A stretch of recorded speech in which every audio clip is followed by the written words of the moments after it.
Hi and welcome back to the CompSkill how-to series. In this very quick snippet I'm going to show you how to hide columns or rows in a spreadsheet. Sometimes we get a lot of data in a spreadsheet and some of it we don't necessarily want others to see, or it may be that it's just getting a bit unwieldy and we want to get a bit more space back on the real estate of our screen, so we hide it. I've just got a blank spreadsheet here because there's no point in complicating you with data that means nothing to you. What I'm going to do is show you how to hide a column and unhide a column or columns. So to hide a column, if I just click on that column, highlight it with my black arrow and right click and say hide. Now you can tell, well, you look at the alphabet and you can see it goes F, G, I, so H is missing.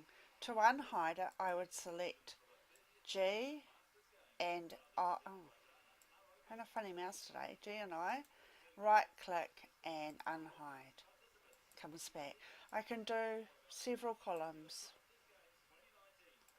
again and hide, and they disappear.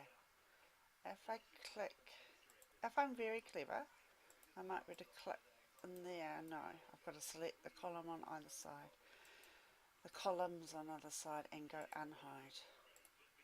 Notice when there's nothing hidden, oh, you don't, you still get the unhide but nothing happens. You can do the same for rows.